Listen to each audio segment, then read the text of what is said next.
All right, welcome. Welcome, welcome, welcome. Give everybody time to get in. So, this is my first official live. I have a couple cameras going, so I'm gonna try to make sure I talk into both. Remember to guard your okay.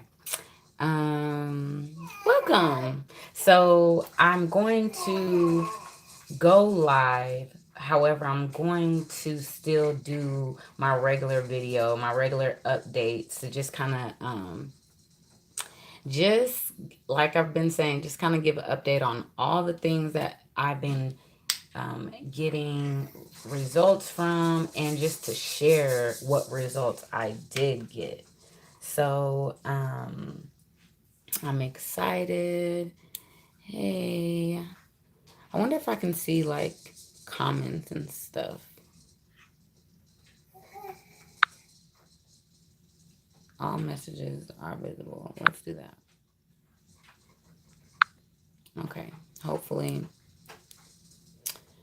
I put it to allow me to see the live chat. So hopefully I can.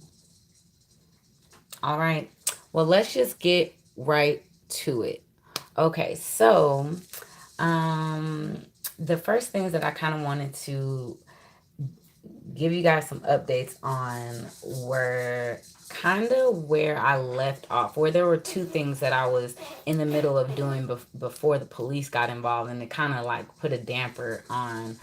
And I was pregnant at the time, so it was like I was pregnant, dealing with the police, and using my wisdom. I'm like, who wants to have a baby in jail? So let's slow it down a little bit, right?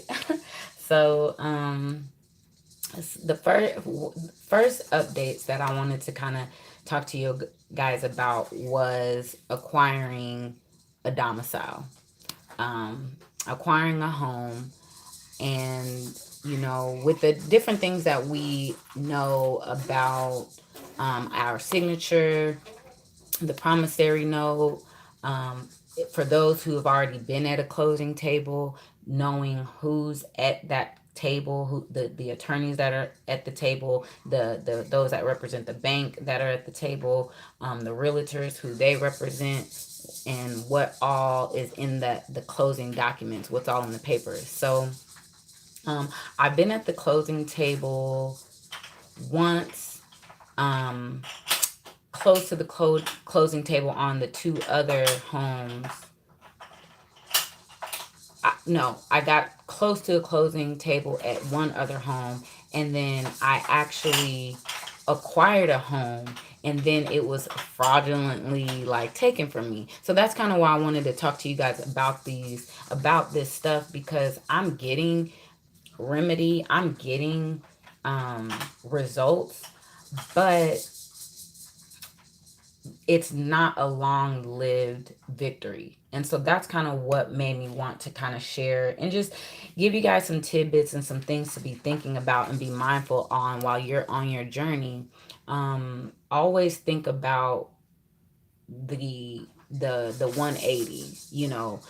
We talk about getting through court, and then like what do you do if they try to come again, if they come knocking at your door again. And that's kind of what I've been realizing in this journey, is that there seems to be there seems to always be another step after you get the victory, after we do the A for V and your bills are being done, taken care of. It's only for so long. And I don't know if you guys are like me, but when I'm doing this, I'm looking for something that is like done and done. Do the A for V, find the process that keeps working and working and working, and I don't have to add anything to it. I don't have to change anything. If it worked yesterday, it's going to work today, and it's going to work tomorrow and next year, and it's going to work for my children. I think that is, I don't know what your guys' mindset is, but that was my mindset. That's what I was looking for. And I'm learning through doing this, and after been doing it as long as I have, that may not be the case. Two things. One, it may not be the case that there is a one and done process that's going to work always, because this thing is alive. The system is alive. There's people that are moving things as we learn things, as they learn things. So and I tried to get rid of all the boys for me to do this live, but I ended up with one. So bear with me. It's always one of these seeds in the background. um so I, like I said, I just want to bring this to you so that it is something that you are making sure you're thinking about when you're doing your process, is the back door, making sure your back door is secure. So what I was learning on my journey with the housing, um, what I had did was I found a home um, on Zillow. It was like a $400,000 home. I um, did I what do you call it when you? Oh, I did my offer.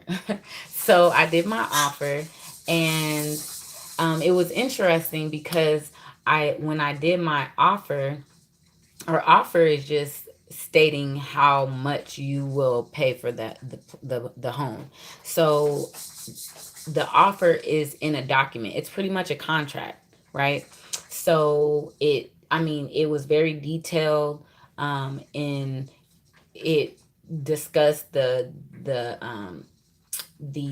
lot number, the block and lot number. It gave the address that they want to utilize. And this has been a little while, so I'm just recalling what happened, because this is about a year after it happened. My feelings was hurt.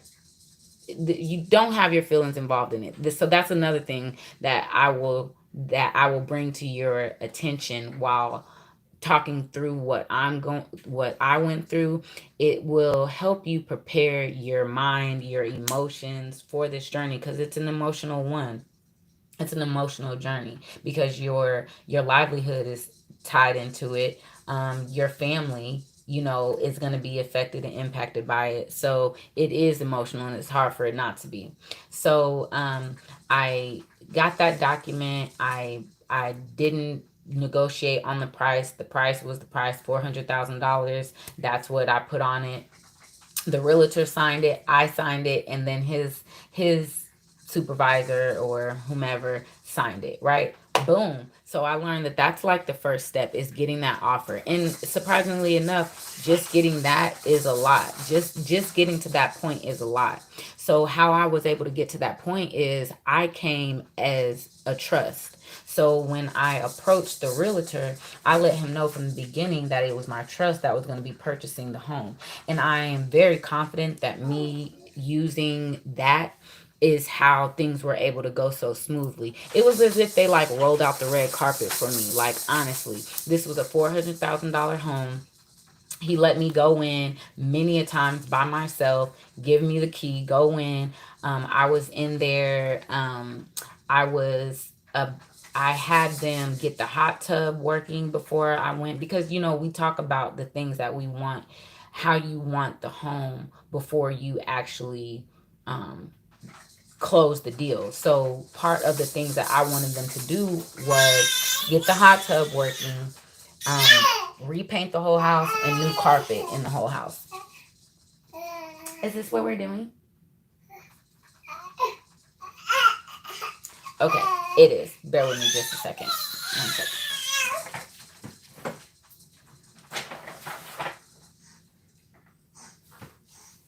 Okay, he's making his debut. Sorry, guys.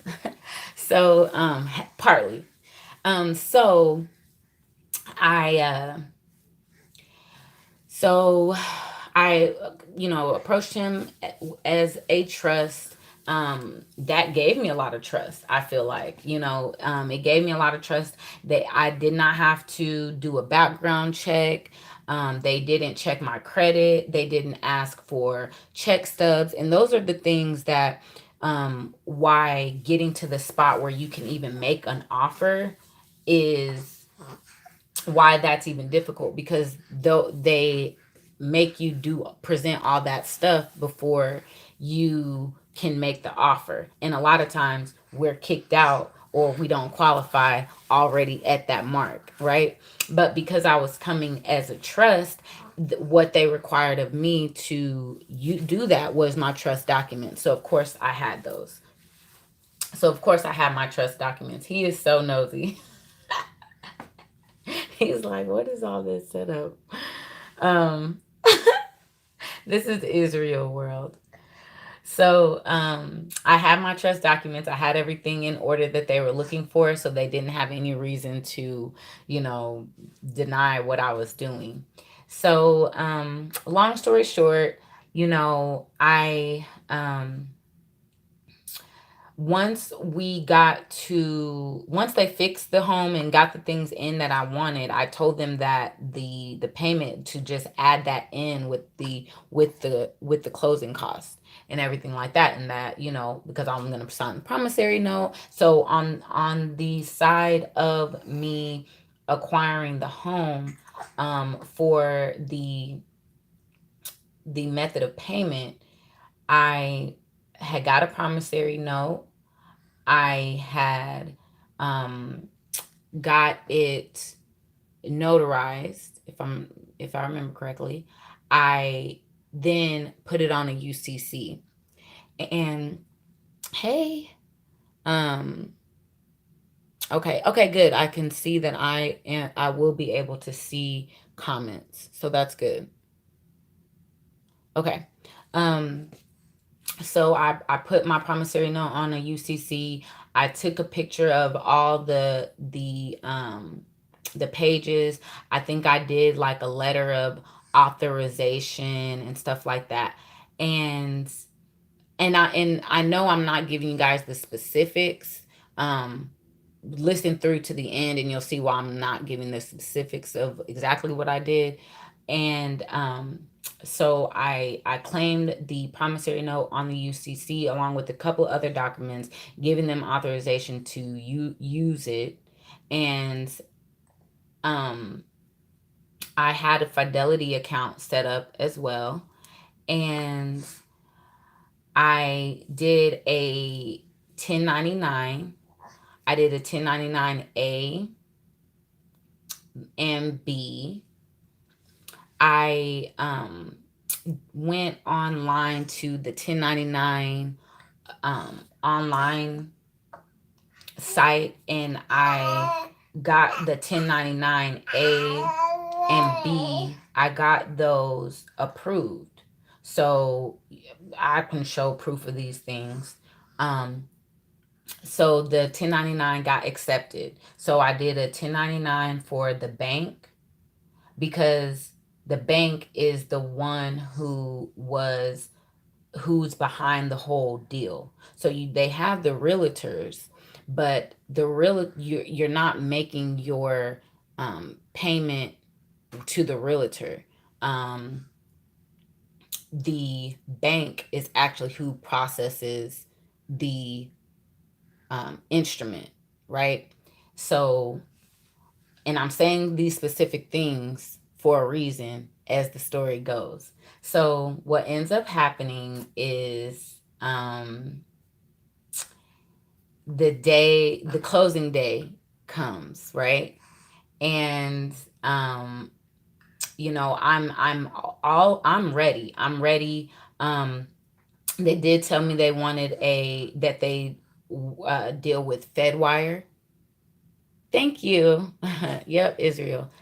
Um, and they deal with Fedwire, and I had a Fedwire account. So I was getting really excited about this, you guys, because I was like, all the pieces are in place, and the way that they were working with me, I'm like, they know. They know. Ooh, they know, y'all. I was so excited. And this was 30 days. Like, this was not a, like, today and tomorrow. It was 30 days. He and I did business together, me and the realtor going to the home, having people come. I remember there was a leak. I had to have somebody fix the leak. Like I said, I had to have the team fix the jacuzzi. They had to have someone come in, and it was like the GI motor or something like that, so they had to fix that first, and I had people come out and measure the carpets, pick out the type of carpet, the color carpet, pick out the paint. So this was not like a quick thing. Like, we were working together, talking to each other daily about the things at this home, and he was taking me very seriously, right? And oh, and I forgot the earnest payment. So, y'all, this story is just amazing, sort of. I mean, it is. It is. The experience is amazing.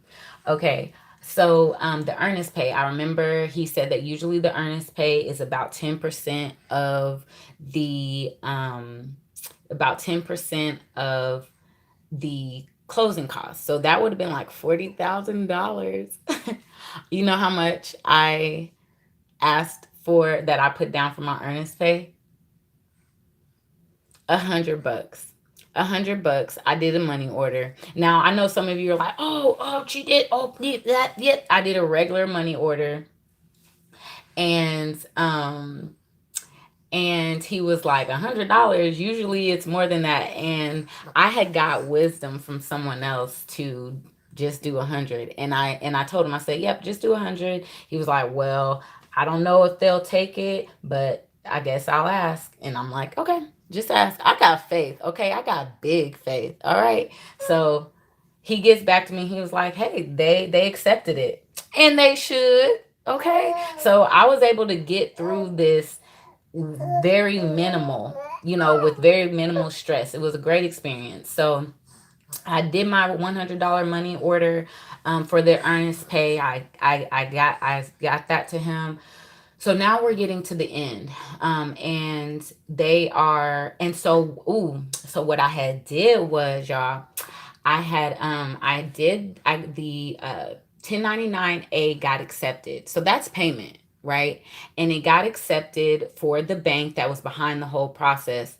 And I did a green card, and I think I did three envelopes. I did one to the realtor, I did one to the bank, and I did one to treasury the treasury or the secretary of state, one of those three. So I did three envelopes, and on the green card, to the realtor, I put,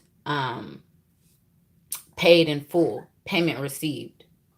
So the green card is, when you go to the uh, post office, there is a green, um, I'm trying to think if I have any here that I can show you, but there is a green card that you can write on there, who it's to, who it's from, and it's not called a green card. I mean, it is. I'm sorry. I'm trying to think of the actual name for it. It's green. And so it's not called a green card, but it's a green card. And it it's the receive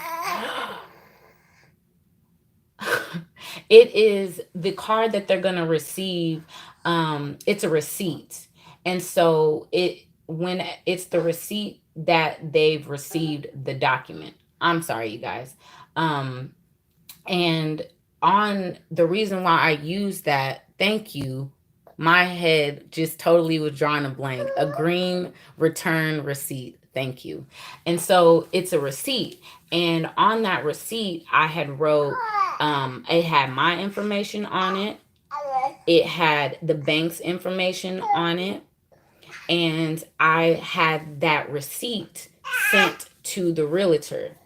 And I wanted that to show the realtor that that green card had went through the treasury, through the bank, and now to the realtor, to show that it was paid in full. And there's actually a box on the green return receipt that you can check mark that it's a payment.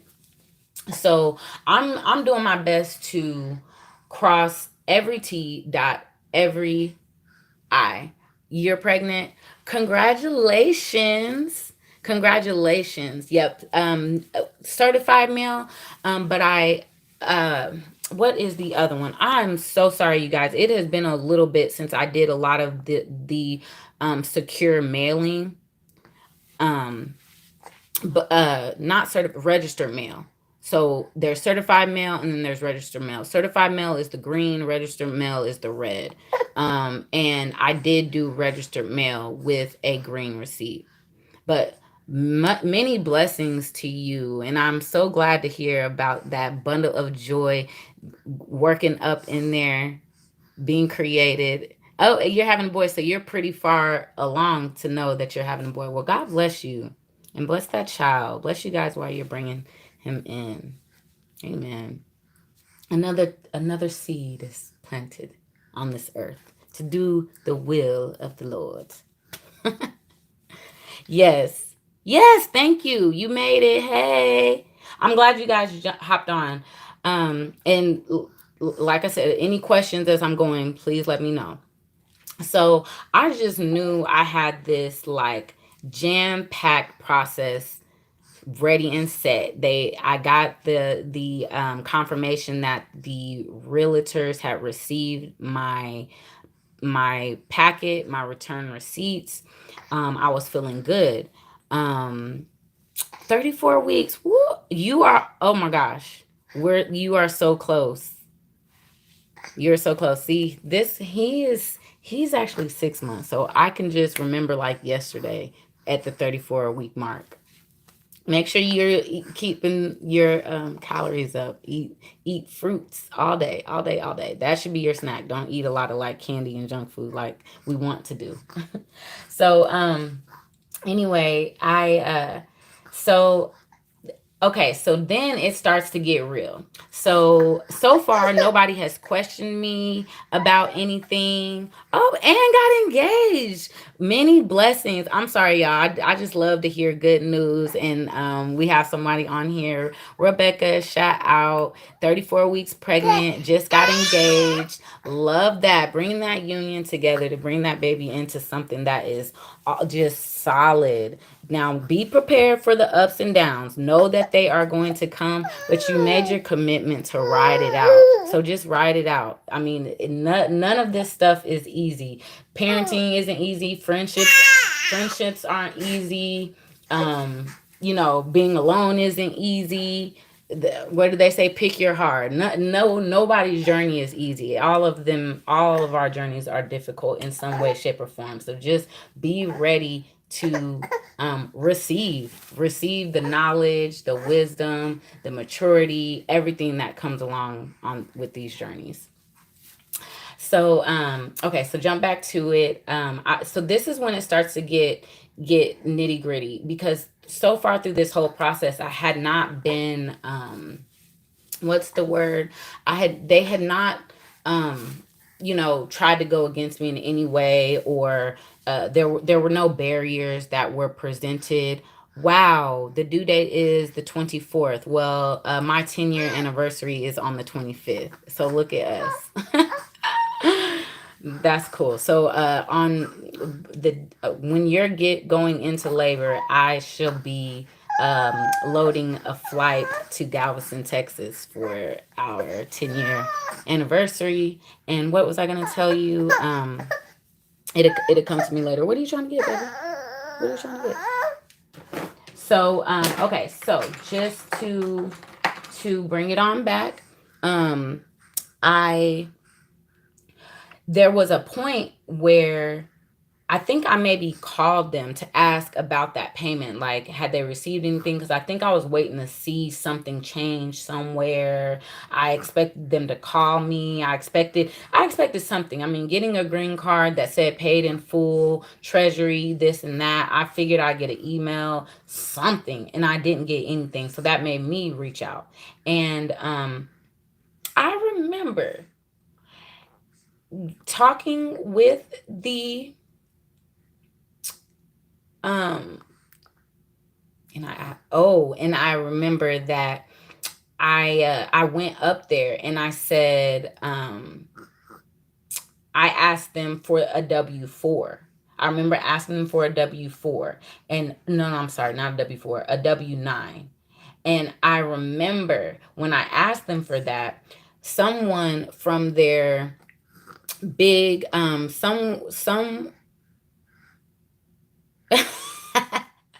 someone from their office, from their back office, came out to meet me. And I knew that me asking them for that W-9, I could tell it made them pay attention a little bit differently to what I was talking about. But even I did not realize the impact of the W-9 when I was asking for it. Because I did not stay on my square at that point. What happened was he came out and when I asked for the W-9, he came out and he was like, why are you asking me for a W-9? And I was like, I mean, since I'm doing business with you guys, I mean, I would like your EIN. I like your information. He was like, oh, well, no, we don't process the payment. The payment, when you pay us, he said that the bank is the one that deposits it.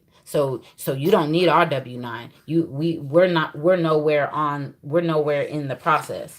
And I was just like, okay, I let him off the hook because I did not realize what was happening and what was being said there, because that's fraud, y'all. That's fraud right there. Why is it that it I say fraud, but let me not speak so rash.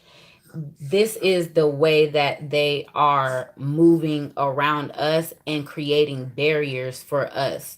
The realtor is creating a barrier, and I'm not wanting to speak against anyone who's in real estate. I'm not going there. This is where a lot of these situations intersect. But this is a chewy one. But what I notice is the processes that we do mainstream, um, they are so normalized. But when we start on this journey and we start to know the truth, we can see how these careers that are in place are really gatekeepers. They end up being barriers that we have to overcome, unfortunately. So that was the proof. He let us know that the account that my check is going to go into, that the payment is going into, is not going to be the realtor's account. It's the bank that is behind. The bank is the one that's going to process the payment, not the realtor. So the real estate agency, did not want to give me a W-9. Okay. So moving past that, did not get the W-9. Now, the next thing I did was had to call the bank, because they had accepted that 1099 online. So I called the bank and spoke with the bank manager over the real estate, over the mortgages there. When I spoke with him, I'll never forget. When I spoke with him, I asked him, had he received my 1099? I told him, yep, I'm trying to close on this house. I sent a 1099 and it was accepted. And then I had sent you guys a copy. And he said, yeah, I got that. And I was like, okay, well, that was your payment. He was like, he said, well, when I got this, I didn't understand what it was. And I said, you work at the bank, you weren't sure what a 1099 was? He said, nope. And I was like, well, you weren't going to call me or ask me any questions, because on that 1099, he is the debtor, right? So, and this is what I'm saying to the bank. I'm saying, you received an IRS document from the IRS that says you are a debtor, and you didn't understand what it means, so you don't question it. He said no. He tell me he threw it away. He said he threw it away. I was like, okay, you're trying to insult my intelligence. And I was asking him, why would you throw away a document that said what it said from who it was from? Because those come directly from the IRS. The if you do them online, those come to the portal. Or the I'm sorry, the portal sends them a copy and it comes directly from them, right? So he was like, "Yep, that's what I did." He was a real jerk, really.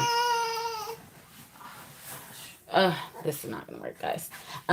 So what ends up happening is I still show up at the closing because I'm like, well, I'm gonna stand on my faith. I'm gonna see what happens. I did the 1099, everything. There is no money there. I'm not working with Federal Reserve notes. So because I'm not working with Federal Reserve notes, and the 1099A was accepted, I have my account already set up through FedWire. That's who you guys, and they're waiting on a deposit. But I was thinking that with the 1099 being accepted, somewhere they were going to, I didn't know how or what, but that's what I was standing to see. I was going to stand to see how it all came together. Well, it never did. It never did, y'all. So I was up at the real estate office. This is during COVID, so I was able to. I had to stay in my car. Luckily, I didn't have to go in and them be all in my face. But I sat in my car on the day that for the closing. They came out and they said, okay, so have you already spoke with your bank? And again, my bank is the UCC. Okay, I'd already deposited my promissory note, and I had got a signature. I had got a signature guarantee from my bank, which was Fidelity, and I felt, and that's what I got recorded on the UCC was the signed promissory note. So I just knew all my stuff was just gonna ching ching ching ching ching, and it did not. Um, Let me see if y'all have any questions. Okay, no question, no extra questions yet. And so I was super bummed out. And I remember the realtor had even got me a housewarming gift. So he met me up there to close, but he couldn't stay. And he gave me a gift. And even more reason for me to be like, okay, but stay tuned, y'all. Stay tuned. I was like, oh, he knows. He knows. That's what all I kept saying is he knows. He knows what's going on because he bought me a gift. He gave it to me before we even closed. He know I'm gonna get this house. So I was just so excited. I was dressed. I was ready for my picture with the title. Like I was ready. It didn't happen. So I waited. I waited outside for maybe about an hour, 2 hours, and they were like, "Yeah, we still haven't got the deposit. We still haven't got the deposit." Fairwire said, "Do you want to reach out to your bank again? You want to reach out to your bank?" And I'm just sitting here thinking. I called a few people. I phoned a friend or two. Um, I phoned a friend to ask them what they thought. I'm sorry that he is doing all this fussing, y'all, in the live. You should have stayed asleep. He laughing at me. You should have stayed asleep. You gonna go back to sleep? Please? Please? He might. He might. But let's see. Okay, so I was bummed out. I remember leaving feeling real crunchy about it because even with the people that were telling me what to do, everything they were saying and everything they were asking, I had did. I had crossed. I did everything. I mean, I put the house in the paper. I had claimed it. The house had been vacant for 7 years. The house had been vacant for 7 years. I had checked the uh audit, who the public, who is the guy? I'm so sorry, y'all. My mind keeps like I cannot remember. I'm at a loss for words. Who does the public auditor? That's not who I'm trying to say. The guy who has um the homes, and you can go on their website. It's the state website, and see all of the properties and all that good stuff. It'll come to me.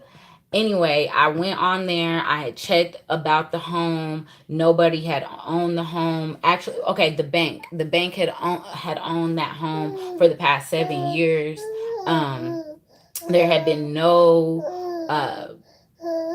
movement on that house, so I just knew it was a easy, um like I wasn't taking it from any. Thank you, the public assessor. Thank you, the county assessor's page.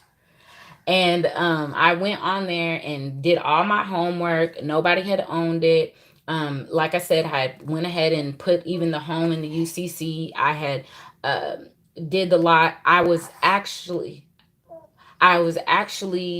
going to get a um, surveyor to come out as well. So I was getting everything. So in that call, there was nothing more that anyone could give me, like any advice or anything else to do, so except just wait. Thank you for that, Jamie. You came right through.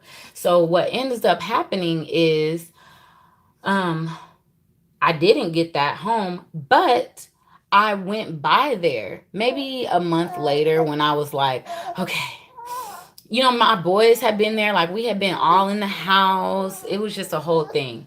And this gonna be my room. This gonna be your room. And I went by the house about a month later, and somebody was in there. The for sale signs were gone, and somebody was in there. And I was beside myself because I told you guys the house had been vacant for 7 years already. No one else had put a um no one else had put a bid in on the home. No one else had put an offer in on the home. While in that 30 days that I was doing what I was doing, the realtor didn't make me aware.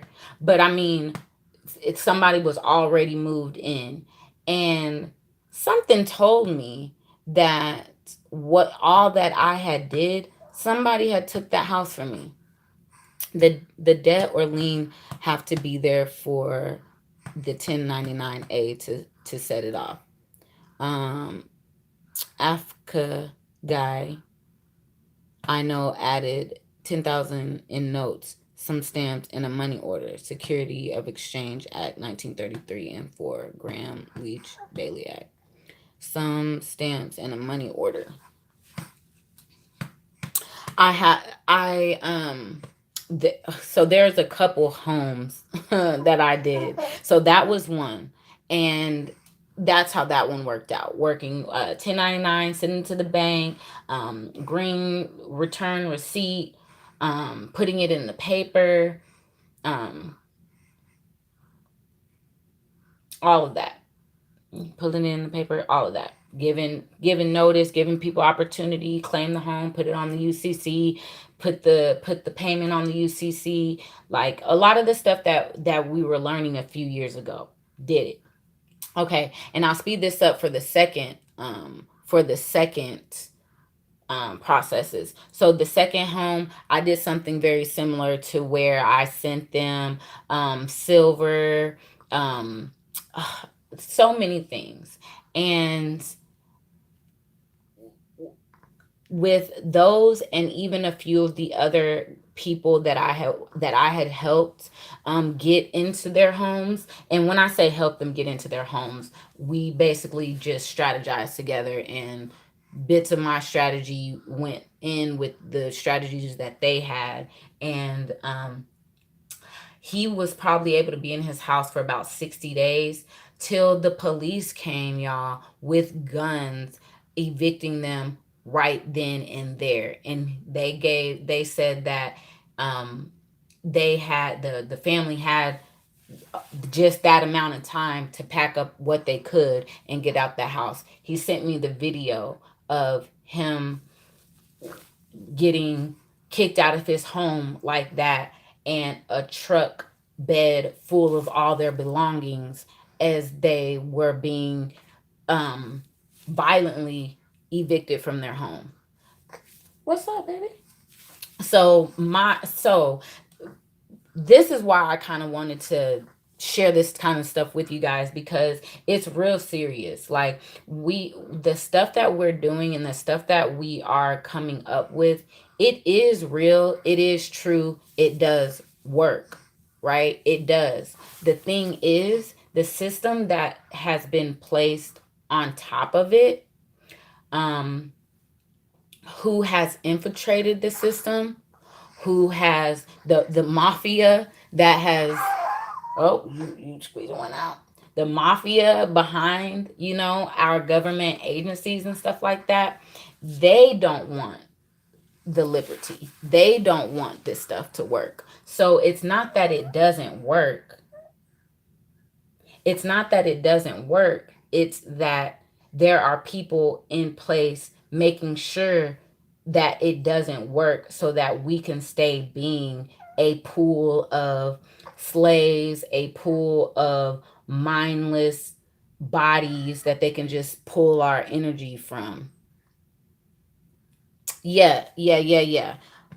Because even in those cases where we do win, I mean, there's a handful of us that does have our um evidence and our cases that we did get dismissed. You can go on these websites. It was a federal case that he's referring to. It was a federal case after maybe my third home that I attempted, or maybe fourth. The fourth home that I attempted, it was an abandoned home. This home, the owner had passed away. And the owner had passed away. The home had been sitting vacant for about 3 or so years. I put it in the paper. Nobody said anything. Checked the county assessor page. It the property tax had been paid up. So the property taxes have been paid up on the home. Um, uh, Let me think what else it had said. Like I think it had put an amount or whatever. So it seemed like it was paid in advance or something like that. So, what else? What else? What else? What else? I'm trying to think of anything else about that home. And okay, yeah. So I, because I had did a bunch of research about the home before I actually started a process on the home. And after it checked out in all those areas and I started the process, what happened was I and I mean the police had came, the police had came, and because somebody had broke in. That's what happened. Somebody had broke into the home, and so I was living somewhere else while I was acquiring this home. So I I had set some cameras up in the home, and we were there like remodeling and getting things, mowing the grass, cleaning it up, getting things organized and stuff like that. And somebody had came overnight, kicked the door in. I had just put new locks on it and everything like that. Somebody kicked the door in, and so I had to call the police. So of course they're asking me questions, and I was able to answer those questions. And a neighbor had came out, and someone had tried, they was just trying to be messy and be all in my business. And um and I think it was because they were actually looking to try to move into the house. So when they saw that we were there, they came out, and and I feel like it was them who kicked the door in. But nevertheless, the police were there. They questioned me. They were asking me about um, any documents that I had. I had the utilities and the different things in my name, so that was all that they cared about. And so I was everything was fine. They took the reports and they went on about their way. So I felt good in that aspect, just because it verified that conversation with them verified some things for me. Um Easiest approach seems to be via the Bills of Exchange Act. We've been giving balance acceptance endorsements on instruments they've traded for at least 10 times the face value. Did they stamp or sign um over our names? I'm not sure which part of my story you're referring to, but if you clarify, I'll clarify. Um so I felt confident. They actually corroborated the things that I was saying about acquiring abandoned properties and how that works. And so that was good. But what ended up happening was then someone from um, someone claiming to be a heir of the lady who passed away, who owned that home, um, tried to come and get the home. And but like I said, I had that paper that I had put my oh, they don't foreclose on the properties but on the instruments. That's deep. They uh I'm sorry, you guys. Um Somebody had came claiming to be an heir of the lady who passed away. And I'm like, prove it, prove it. He couldn't prove it, right? So I had his name. I looked him up. This was not his first time doing something like this. Long story short, he ended up um, trying to take me to court. And what happened was I got his case. I'm sorry. They took me to court trying to evict me. And I knew that it wasn't going to work, because how are you going to evict me when you're not like my landlord or anything like that? After seeing the documentation, I saw that the judges on that case had allowed him to submit that fraudulent document. In order for him to be able to evict me, he had to go through the eviction process. But we don't have a contract. I never even met the guy. I don't know him. He doesn't know me. We don't have any contract together, no paperwork together. No, I'm not paying rent. There was nothing. He just showed up and was like, hey, this is my mom's house. And I'm like, prove it. And he couldn't. But I think because he had done this before, he knows people that work in an evict. So an eviction, to get an eviction, that's like a company. So I don't know. I'm not trying to speak on how and what and assume what and how he got this done, but somehow he had got those papers submitted to the court for an eviction, and they ruled on it. So I took that judge and the um, prosecutor to court. So you can go online and find, and that's what Rick is referring to.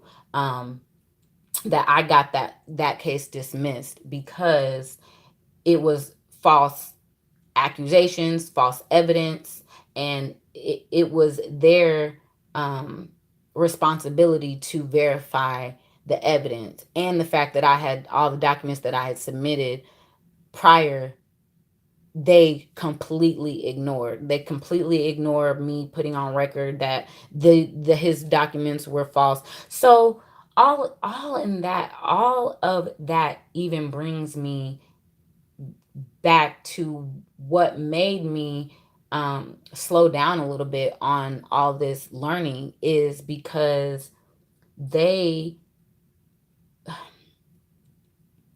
They can move and shake how they want, and it takes a lot of our time and resources and energy to fight them, especially because what I just said, he just pulled a document out of his butt, and they ruled on that. So I'm like, okay, how do you overcome these type of issues, where it just keeps coming and coming and coming and coming. So I do got that win under my belt. That's a federal court case, held here, in Oklahoma. um so that was about the houses. And that was the last house that I went for, with it falling apart like that, ending up, I mean, yes, I won that case. However, it was such a long process. Yes, it was such a long process. It was like Trump, like PTSD. Like, I got PTSD from doing these processes and then running up and down the street and filing this and filing that. So I decided to just kind of take another look at it. And that's what kind of brings me to, I'm glad I ended up having that conversation with that wealth manager that day, because it made me really see how you have to really balance the two, where we need to know this information, but we need to use it with wisdom. So one way is acquiring the home the traditional way, and then do a process to close them out of it, or do the process, try to acquire a home doing it under a trust, the way that I did, because they don't scrutinize, they don't look at any credit score, they don't look at any of that stuff. You go in under a trust, and then when you get to the closing table, fire the attorney at right then, because the attorney in there, he's the one who's flipping it around. He's the one who takes your property, your document, and it changes hands. He's the one who switches it from being your property and gives it right back to the bank. So if you fire the attorney at in the closing table, the sale is done. The sale is done right then, because the promissory note is signed, everything is signed. There, what else are we doing? And that's what made me realize, um how commerce even gets into our deals. Because if it was just myself and the realtor, it would be a done deal, but the bank kind of sneaks in. But why isn't the bank there at the beginning? Why isn't the bank the realtor? Why do we even have the realtor? Why don't y'all just have people at the bank? It's because they know that they're moving in these funny ways. um Somebody on here said something about the name, and I had been doing some research on trademarks, on um, on trademarks, and I don't know. I'm gonna keep looking into it a little bit more, but it looks like that is a great way to offset some of the stuff we're dealing with, because I want to beat them where they are at. When we're talking about 1099s and different stuff like that, what we know them as is different from what they know them as. And I don't like that, because it's not my job to train you and educate every single person that I do business with, right? We have our contracts to do that, but they don't read the contracts. Just like a lot of times we don't read the contracts. So I'm saying, instead of putting all this weight on me to have to do this and do that, when I was, someone had introduced getting a state trademark or a federal trademark, and it was kind of making sense to me, because if you have a trademark on the name, when that man tried to file that false eviction process on me, when I got the documents, it would have been an infringement on my trademark of my name. You can't just pull my name out of your butt and put it on a document, because that's what literally happened. They literally just pull he got my information.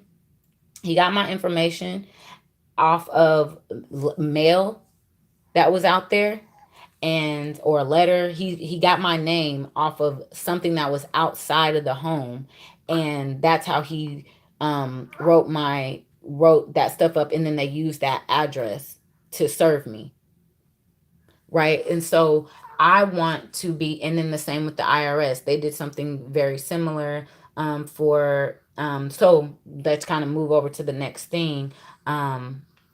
Was the W-4s. Have you guys looked into or been hearing anything about the W-4s and stuff like that? Those W-4 sandwiches.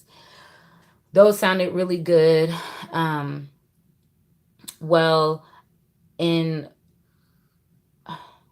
I was trying to decide if I want to tell the whole story about that or just keep telling you guys what I was just about to say. But I'll tell you guys what I was just about to say. It's the same as the IRS being able to just stick me with a $18,000 civil penalty. There was no investigation, there was no questions asked, there was nothing. They just whoop, bump, you are charged this fee. And I'm thinking if I would have had there's a lot of other things that we could have done, but the trademark I feel like would be additional. So not only would I attack them, not attack, not only would I use the processes on them already about, species of payment and just all of that, and delegation of authority, and just the mirage of different processes that we already utilize. And then on top of that, a trademark infringement, because that you guys recognize. Somebody said, okay, when A1, when she said I have, she was talking about the W-4s, and her along with me said it sounded so good, those W-4s. And I mean, when I did them, yeah, it sounded so good. It seemed so right. It was making sense. I mean, I had even went and looked at my IRS transcripts and was just looking and verifying things, and stuff was matching up. I sent out about 16 W-4 sandwiches all at once, and I got back I got back stuff, but I could not verify if what I got was because of the W-4s. So I continued to what I got back was a credit, but it was like $100 credit on my utility, and maybe two other checks. Oh, you're near Tulsa. Okay, cool. We'll have to connect. Yes. Yes. Are there study groups here? Yes and no. I'm the study group. Me and the people that I study with, we're the study group. I don't know of any others. I know there's a study group that studies like more. And I started off with them way back when I started on this journey, like the Moorish Science Temple of America, isn't I think what it's called. There's one of those down here, but this specifically without the more information, just myself, in our group. So yes, let's connect. But I want to be able to stop them from sending me a problem that I have to clean up. That's what I don't like. Private mailbox, definitely. Yes. The private mailbox, or at least the PO box, seems to be important. Not to come from one's dwelling, especially dealing with. Oh, thank you for reminding me. So yes, that is important to have those mailboxes for those exact reasons, so they can't just come knocking on your door. On prior videos, I talked about I talked about, and we might do maybe 30 more minutes. You guys are rocking with me, but I don't want to just be like on here just going and going, because I will, because it's been a while since I've got to share everything and like have people that know what I'm talking about. But you, prior videos, I will talk about um, having the other uh, mail PO boxes, or private mailbox, or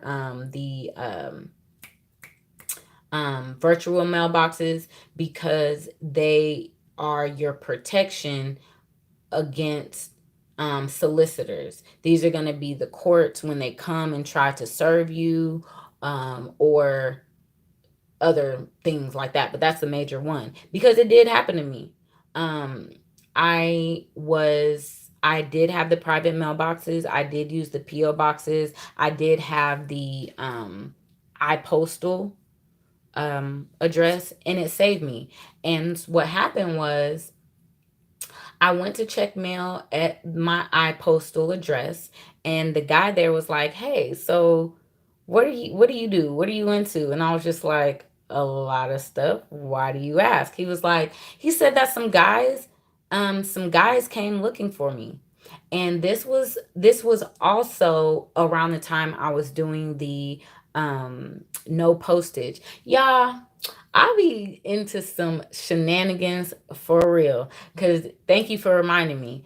I was doing the no postage. I was doing the no postage. I got two videos, so I'm trying to make sure I give everybody some love. I did the no postage, and it was going really well. Like, I got a book of all the stuff that, and I kept track of every certified mailing number and registered mail number that I sent with no postage that got to its destination. So so awesome. And we had even found how to utilize a number on our birth certificate to um, for postage. So, yep, the Tax Procure. Thank you. I was using the Tax Procure for um, mail for a long time, until I had to start fighting. Like, that's my thing, y'all. Thank you, Fernbook. Y'all are coming through. I love y'all so much. Thank you. You can tell it's been a little bit since I did these things. So thank you for coming through with the words and not being like, girl, she don't know what she talking about. Because I do. It's just, I just paused a lot because I having my children, and this stuff is stressful. And sometimes it's unnecessary stress, to be honest. Um,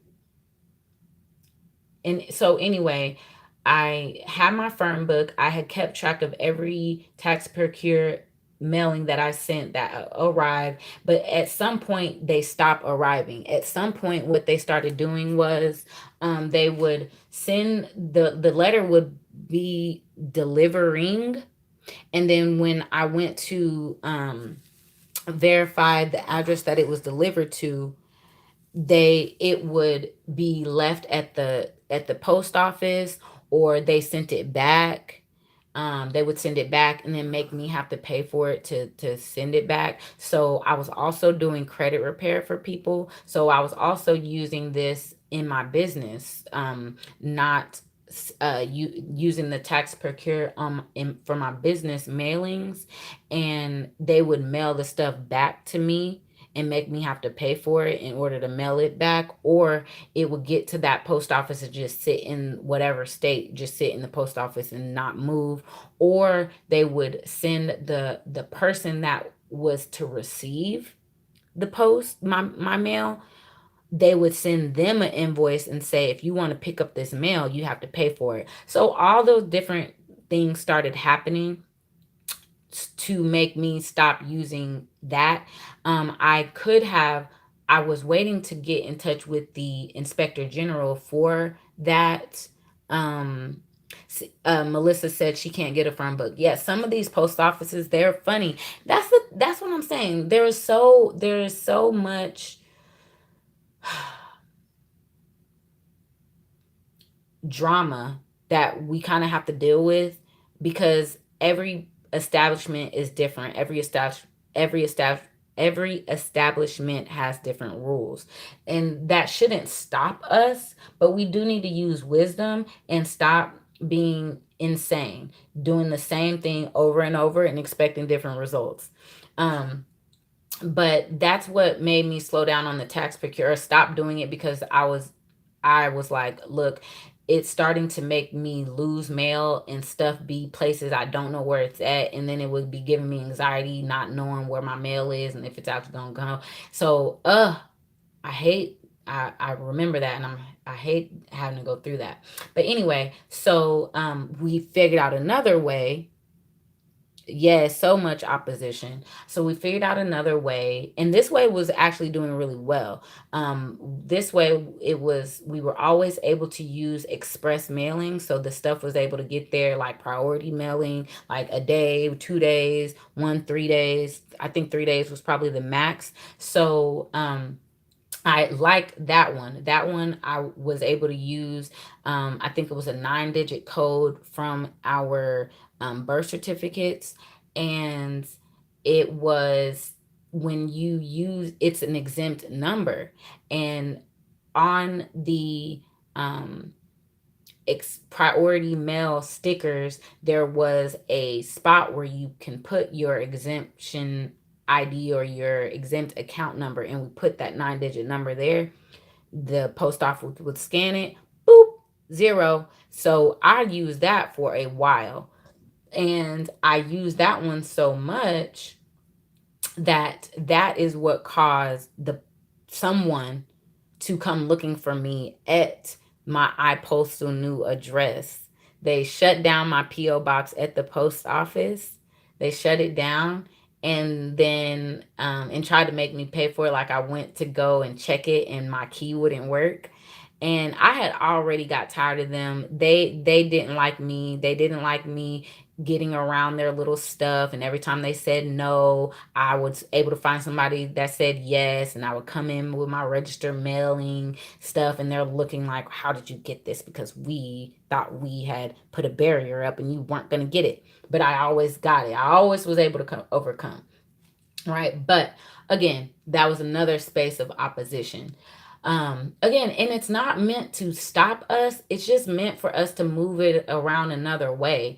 I just started saying, like, well, I'll just pay the fee and then get it, get it as a write-off, because it's for my business. So there's, I think, in a lot of ways that we were taught about how this stuff goes. Yes, the 2 cent stamps work too. Yes, yes, yep. I got a whole bunch of those 2 cent stamps. So much information. You guys are bringing it all back. I just love this. Um, so what else did we want to update? Um, and if I'm leaving anything out, please jump in. I'm just kind of trying to give a overview, but also give some details in some places. Um, and I will keep the videos coming and stay engaged. I have a Instagram now. I have a Facebook group now. You guys should join Facebook, because we can talk a little bit more in depth there. I can go live easier there, and we can message, and there's a chat in there, and I can post videos and all that good stuff. So that's I have a TikTok, an Instagram, and a Facebook for Melanation. So find those, get connected so we can stay connected. And this time I'm not falling off, okay? Um, so that was that. The W-4s. Yeah. So I ended up getting audited, and I don't know when I got audited, because they didn't tell me I got audited. I just got stuck with the fee. And when I had to do all this stuff to finally get, I had to use a tax professional to even get someone at the IRS to even give a straight answer. And come to find out, you guys, those EIN numbers, somehow I got flagged for suspicious behavior for all the EIN numbers that I was creating. And I know people are like, oh, what about the 9.8? Those were probably not ones that I got in trouble for, because those weren't ones aren't connected to my EIN, but I do know about those, and I did have a few of them. Um, it was not signed. I didn't sign the W-4. I left it blank. I wrote a lot of cover letters that was like, hey, I don't know what I'm doing, but I'm trying to stay in honor. If I missed anything or left anything off, please let me know. Please do this accounting. Please let me know. If there's someone in your office that I can speak with directly, let me know. I sent little hearts and happy faces. Um, what else? I gave them a name. I gave them my number, an email. I know they read. I know they read my stuff because they sent me W-4s, because that was one of the requests in my cover letter, was like, and can you send me some more W-4s so I don't have to keep printing them off? And they sent me a whole stack. So I know they were reading them, but I did not get remedy like what I thought I was going to get. I didn't see anything change up to this moment. I haven't seen anything change, except I got that penalty. But I'm not blaming the penalty on the W-4. Um, I've done a lot over my journey, so I'm not even upset, because I know that I go through these trials and tribulations so that I can share them. They're not meant to be um they're not meant to, take me out. They're meant for me to learn how to overcome them. So that's another reason why I don't mind sharing the what seems like failures, because you guys can learn from them, I can learn from them. And I think that here at Melanation, I don't want to teach a process, because we all know that there are many paths to the destination. There's so many different ways we can acquire stuff.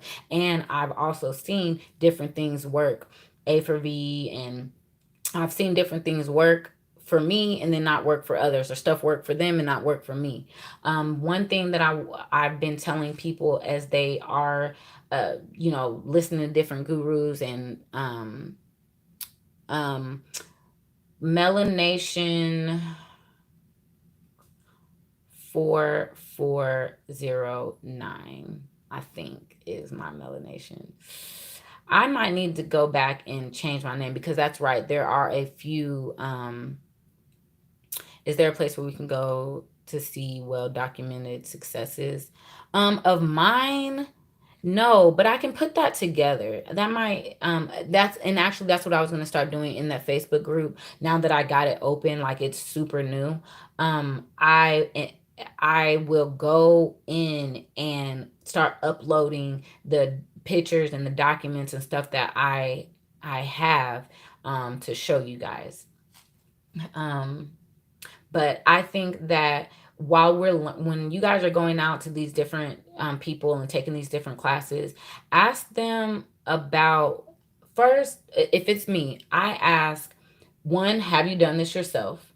Two, um, how long till they got results? And three, how long has it been from the time you get your um how long is it from the time that you get your results, um that they're sharing what they're talking about? So if you got this result and it's only been a week, let's wait on it. If you got this result and it's been a whole year and there hasn't been any backlash, like you still have your house, you still have that car, you still have the stuff, that's what you want to look for. You want to find, because I find along my journey, that's what can happen. Now for me, the cars that I got using my SSN, we can talk about that.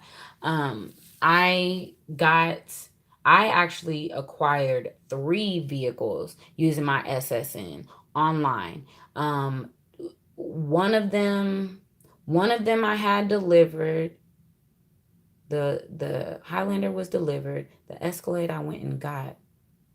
What was the third one? Oh, 4 cars. Okay, 2 of them were for myself. One I got for my pastor, and one I got for my sister. 5 cars. And then one I got from the homie. Hey, homie, if you on here, uh, chime in. I haven't seen his name popped up. Oh, thanks, Rick, for throwing that up there. That was the case. Um, against Persons was the attorney. The Persons was the prosecutor, if I remember correctly, in that state case. So what was I gonna say? I just saw somebody wrote a nice little sentence. I'll read it in just a second. Let me. What was I gonna tell you guys? Oh, the cars. So the 5 cars. And um all 5 came from the same place. All 5 I did the same way. I it had to be done online. I didn't send anything prior. I used my 9-digit number, and I use the Federal Reserve uh, routing number that's associated with the letter on the back of my social. So I did all of that, and I did that whole process. I did the stuff where I was able to get the stuff from Amazon. I got plenty of stuff from Amazon. That's how I knew it was real. But like I said, all those who talk about this process, ask them what happens next, because what happened next, I was able to get those items, but maybe 90 days, maybe within 90 days, I started getting emails from the Amazon uh retrieval department. Like they wanted their money. They wanted their money back.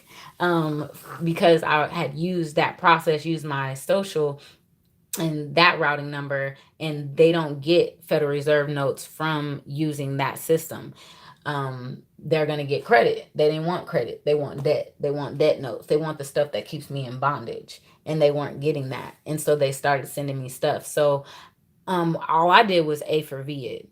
And when I A for V'd the letters, because that was my process. My process was do the thing. When they send me the letter, A for V it, and it goes away.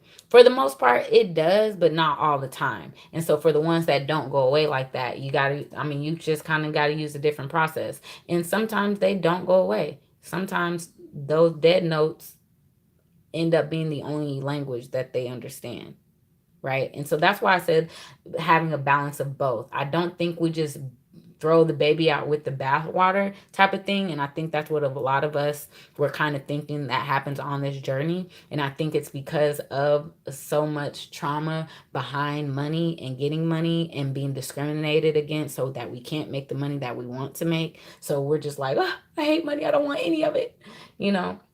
But you know what? We can do this. We can do this. We can um, do what it takes to protect ourselves in commerce, because commerce is here. And I know I have been under teachings of, just not using money at all. And that really puts you in a very stressful place, because every so many things require those Federal Reserve notes, because that is where we're at. That's like they say, when in Rome. We're in Rome. So I want to learn. I lived that whole life doing everything I could without the Federal Reserve notes, but the backlash from it. Okay, so when I uh learn how to start using that social security number and that Federal Reserve account routing number, I got real good with it. Like I said, I went from Amazon, I moved up to getting cars. I was able to create instruments that I was able to utilize at Walmart, Dillard's, uh, the dentist, anywhere. I was able to create these instruments, right? And what happened was, an instrument that I created, I was utilizing to get some work done on my teeth. and it was 3 appointments, and I had made it to the second appointment. When I made it to the second appointment, I was in there getting in the chair. She's chatting me up, and you just have a different energy about you when you got the money, when you got the bread, and you pay the price when they say it. So I'm just in there feeling good. I think it was like a $1,300 service that day. And next thing I know, I'm sitting in the chair. I had the little thing, the little apron thing that they put on you when they get ready to work on your teeth. And y'all, next thing I know, the police walk in. That dentist set me up. Feelings was so hurt. Like that is a trauma. That is triggering to remember sitting in the chair, and the next thing I know, two armed pirates come in, and they're like, are you such and such? And you know they had my they had paper, they had a paper copy of, um but did get a route. Laughing, I know it's cool, he's like, I know it's not funny, but no, it was like, I couldn't believe it. I could not believe it, y'all. I'm just sitting there chit chatting with the dentist assistant, and the next thing they just bring the police in. Like, that was a real setup. The stuff that nightmares are made out of, y'all. And I was just like, "What are you talking about? What are you talking about?" And they were like, "Well, somebody, they some called us for fraudulent check or something like that, or something." Oh, it was just this whole thing, a whole thing. So they arrested me. They didn't hear nothing I had to say. I was sick. I was completely sick because um I had to go get my children. Yeah, it said the dentist can be the worst. I had no idea. I had no idea. I could understand like Walmart, arresting you. Everybody can see somebody get arrested at Walmart, but not the dentist. Oh my gosh, they took me all out of back door and everything. So, so I was sick. I went I rode down in the car. When I got there, I remember the officers, they start going through my purse.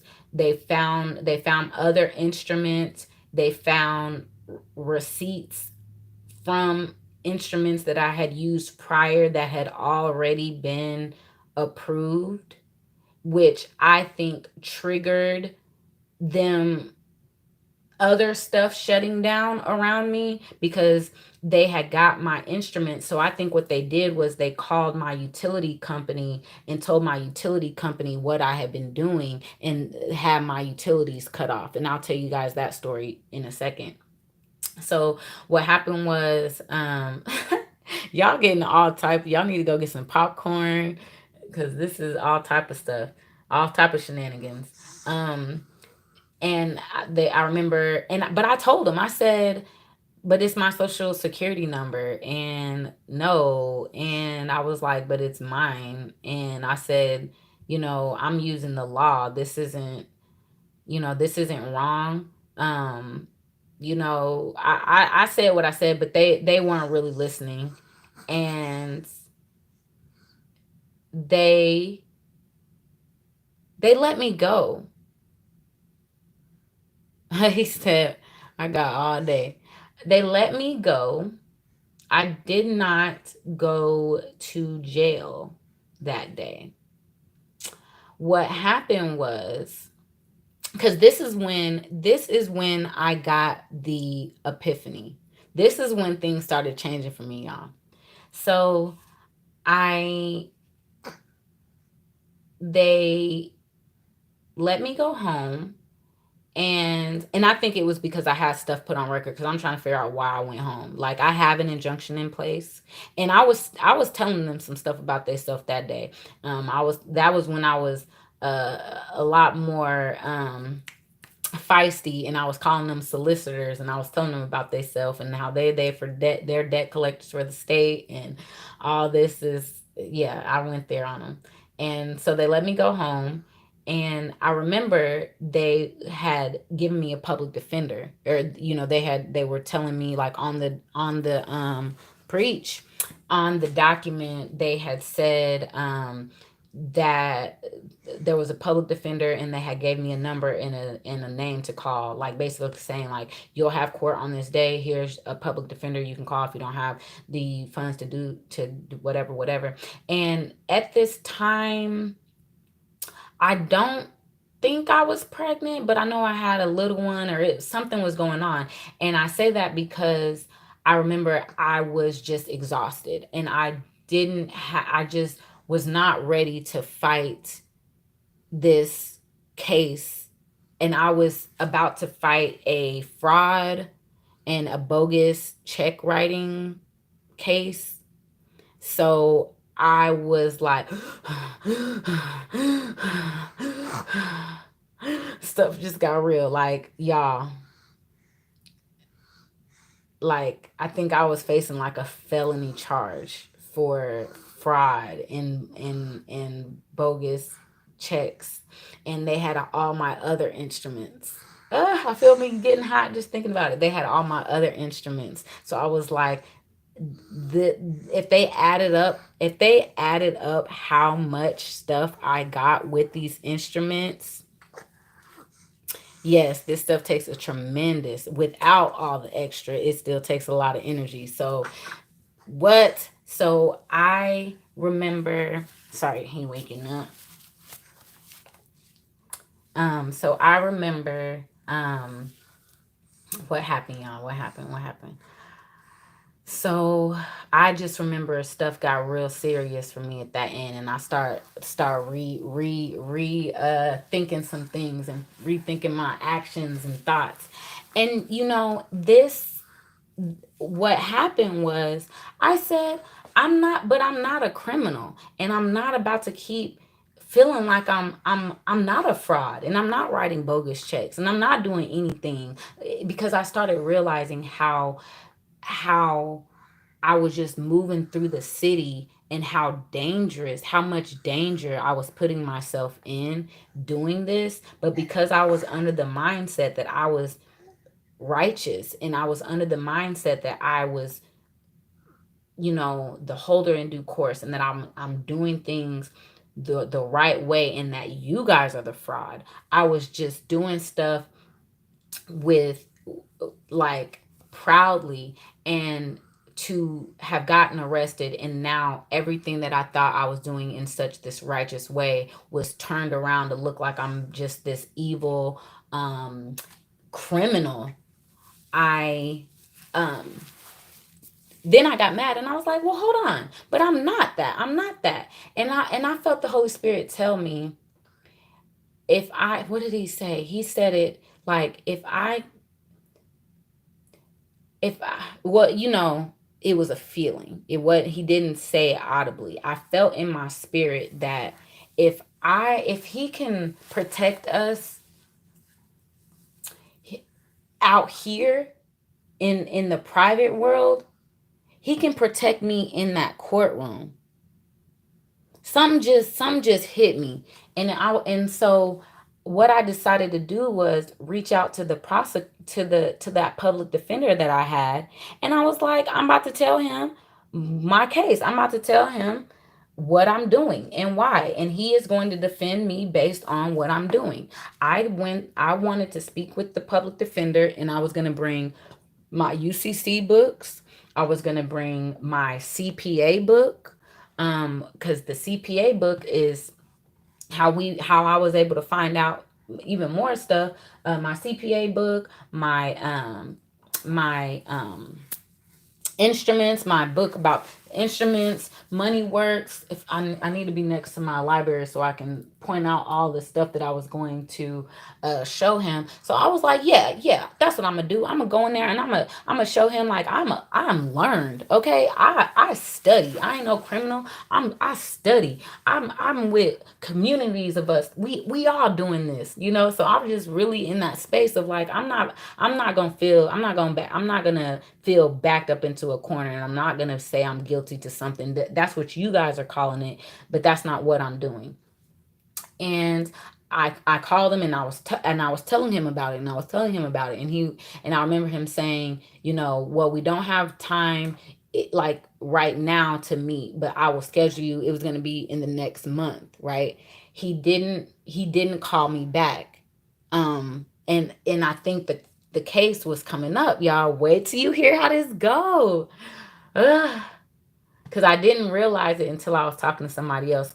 The spiritual battles that we come across when we start doing this work is crazy. It's crazy bananas. So, because I didn't even realize this until I was speaking with someone the other day that made me realize, like, y'all, this just happened. So he didn't call me back. It was getting close to court, and I remember he called and he said, "Hey, the public defender, he called me, um, and private banker is one hat. Okay, yes, yes. Oh, okay, I was about to go on a tangent, but I'm not. Hold on. So, what happened? The public defender calls me and he says that um could I be available for a Zoom call with the judge on a particular day? And he says, you know, no, this is not the court. You don't have to plead anything. Cause I was like, we haven't talked about anything yet. Like, I haven't got to bring you my stuff. Like you've been ducking and dodging me. I haven't got to show you my evidence or whatever. And he was like, no, it's not that. It's not about that. You don't have to talk about guilty or anything like that. Just come to the Zoom. So I'm just like, okay. So I came to the Zoom. And y'all, the judge was like, if I agree, he basically said that if I agree to go to this, if I agree to work this program, that they will dismiss the charges. And again, I don't have to plead, there's no trial or anything like that. And I was like, you know, now I'm still nervous of a setup. Like, I'm like, y'all just set me up. I have like anxiety about being set up for real. And I said, well, what type of program? Oh, this program, it's just to help people they who are who have cases and stuff like that, and they don't have the funds to whatever. We want to help that individual. We want to help that person. I'm using all the wrong words. I know y'all. Um, we want to help them so that they don't end up committing crimes, committing more crimes. So we'll help you with whatever it is that you need in your life. We'll help you get a job. We'll help you pay your rent. We'll help you do whatever you need to do to get to the point where you do not have to live a life of crime anymore. And if you agree to do this program and you stay engaged with the program for 6 months, we will dismiss the case. And I was like,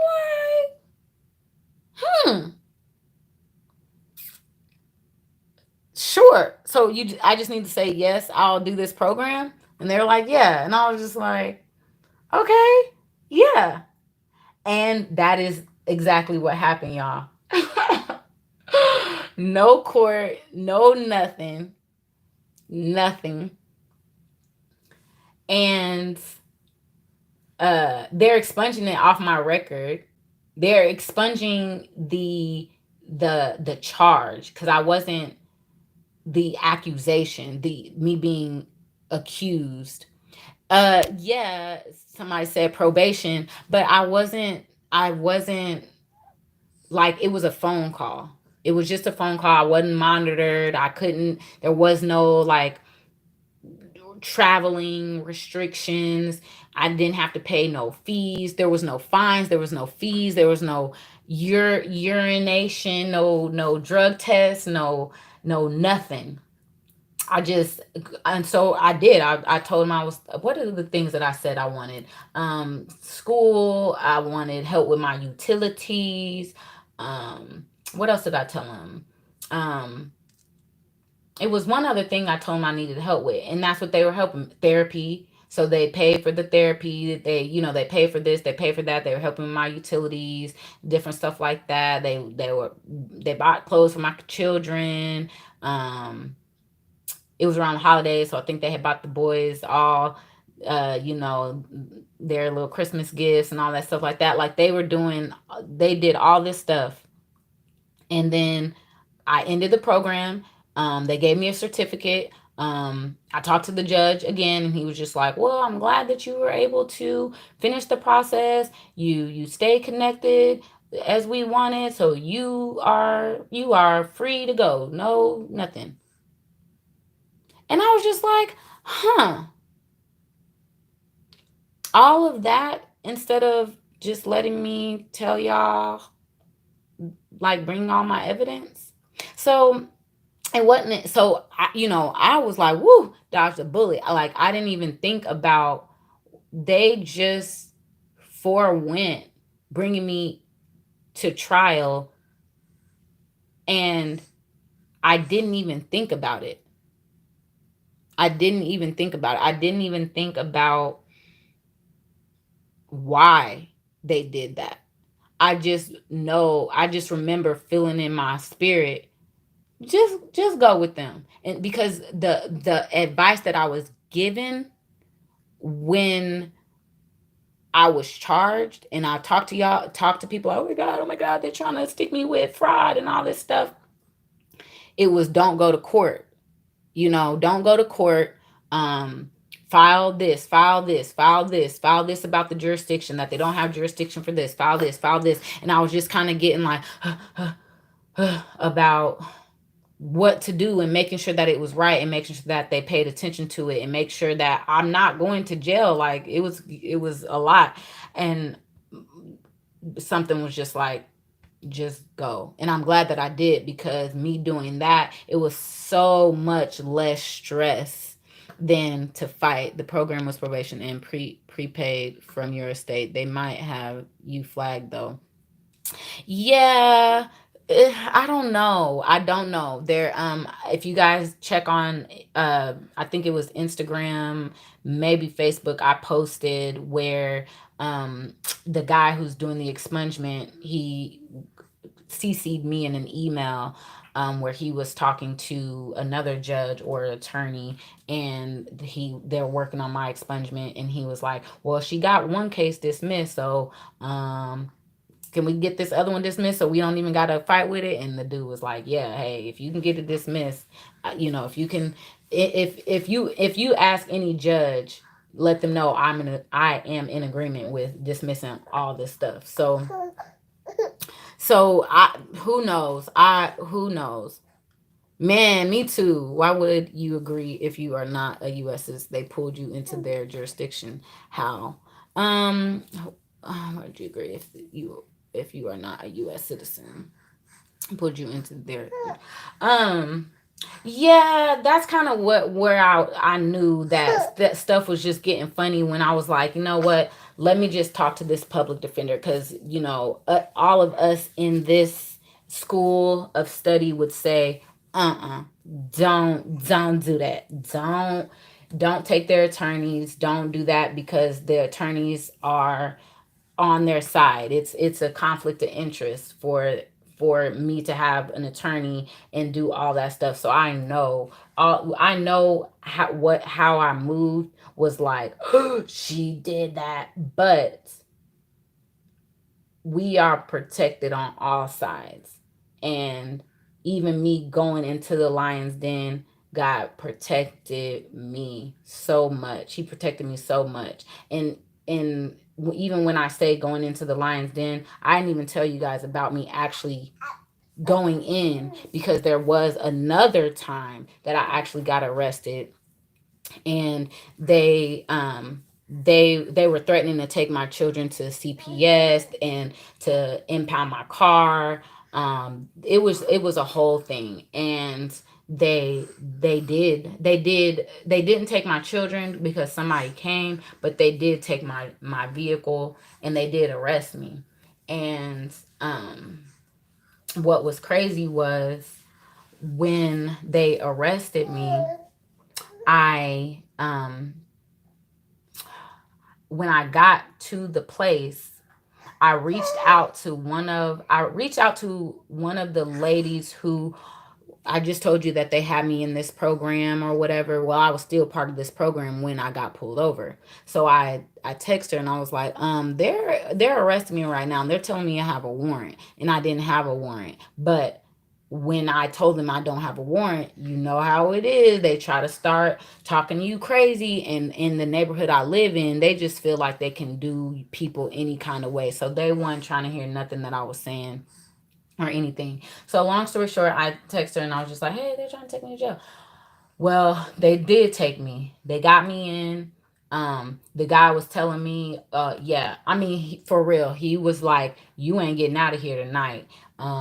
He was like, it was the stuff that he was saying. I can't even tell you everything he was saying, but it was crazy how and what he was saying, because mid sentence of him telling me, he was like, "You know anybody who loves you enough to put up the full amount, because you can't get out on bail? Like, it's a cash bond." He kept saying, "It's a cash bond. You ain't getting out of here," or whatever. I was just keeping my faith, because it was getting crazy. I was in there for about 30 minutes, and right in the middle of him trying to threaten me, like, "Yeah, you ain't getting out of here. Yeah, yeah, you ain't whatever." His walkie-talkie chimed in, and it told him to let me go. I had probably been in there 30 minutes, and they released me. And when I went to that window where they give you back your little jewelry and give you all your little stuff and like set a court date, I looked at that paperwork, and the paper said that I was released on my own recognizance. And and I walked right on out. And the guy who's all like, "Yeah, you know anybody who loves you enough to do this and do that?" Yeah, he changed his voice. So he was talking to me like, "Rah, rah, rah," like, and then when they seen I was released, he started talking to me like a regular person. So these actors are acting. I know. Okay, it's probably time for me to feed him. You've been being so good though. You have. You love me. You do. You trying to smile? Okay, I promise it'll be like 2 seconds, unless I can. Nope, nope. I didn't have to get fingerprinted. Um, the officers of government are trustees in both. The trust and trustees are created for the benefit of the people. Thank you. So it kind of gets me back to this, where my heart is kind of leading me to this place of, the infrastructure was set up for our protection. It's that it has been infiltrated.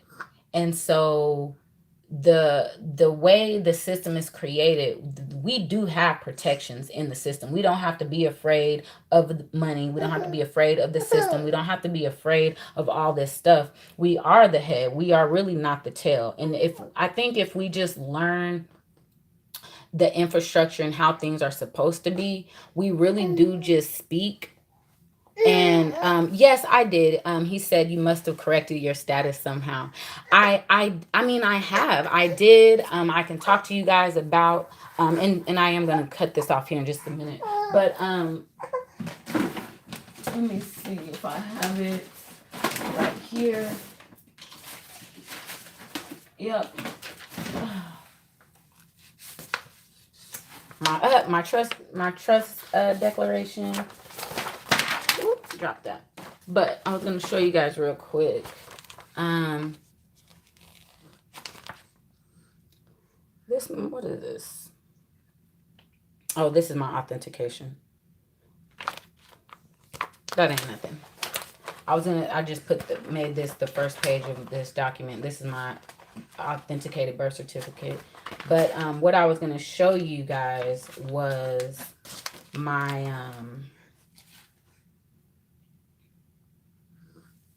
can you see everything? This is, I don't know if you guys can see this. All these documents. This is my corrected status. That I'm a foreign grantor. And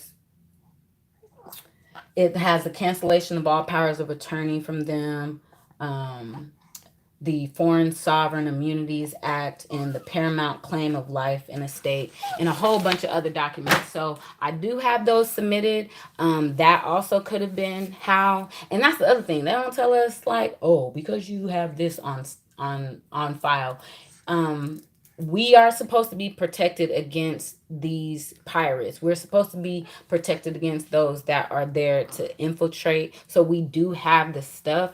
And I think it can be different for some people what it is, not because it's different, but because what that state allows and whatnot. So he said the paramount claim of life is supreme. So, I mean, I do have these documents. They've all been, let me see if you can see it. They've all been red ink, fingerprint, stamp, and then my book and page number. Sorry, it's real blurry. So, oh, that's a lot better. So you see I signed it, red ink, thumbprint, notarized, my book and page number stamped at the bottom right here. So it is on file. So, I mean, and when I left out that day, I remember her saying, that is the record for the fastest anybody has been let out of jail. And I'm like, can you put that on the record, please? I want that on the record that it is I. I was the fastest person for them to let up out that door. Okay? But, all right, you guys, I'm going to sign off. I'm glad I even got to go this long. I appreciate little man giving me a little time to get some stuff set. But I do look forward to hearing from you guys again. I'm planning to post a couple more videos, and the videos that I post, they probably will talk a little bit more about some of the stuff I talked here, because I was a little all over the place.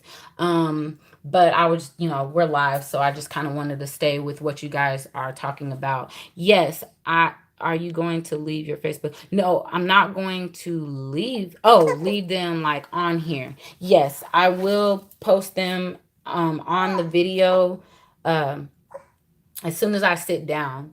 I will get to doing all that.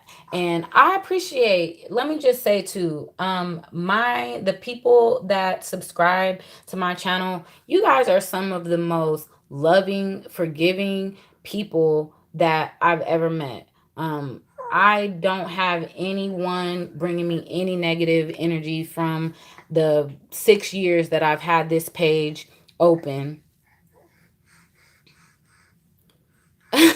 Said, and the judge's face was like, huh? Yeah, I kind of don't like that. I kind of don't like educating a judge. Like, just, I said what I said. Go get a attorney if you don't know what I'm saying. Don't ask me to tell you stuff. I don't like that, because to me it leaves too much up for perspective and perception. I don't want to move in that. I want it to be what it is. No argument. But I just wanted to say thank you all. So much gratitude to you guys for sticking with me, making it easy to come back, making it easy to share with you guys, and just staying tuned with me. Because all this time that I've had this page, I've never had a Facebook group or anything except the YouTube channel. There was such a spiritual battle going on to keep me from advancing, from I'm trying to hurry up, from advancing and getting this stuff done that I mean, I barely could get my videos up, but now things are so much better. There's so much more light here, and so I'm able to stay a lot more connected, be a lot more visible, posting a lot more, and being a lot more engaging. Um, keep sending those emails. Keep doing what y'all are doing. I love y'all. Like I said, I'll post my Facebook, my Instagram, and my TikTok, okay? Because we got them all. I'm growing up. But all right, I'm going to sign off here. I will be, if you guys hop in any of those groups or anything like that, I'll be here to talk to y'all for the rest of the day. All right. Well, not for the rest of the day, but y'all know what I mean. Much peace, much love, everyone. Signing out.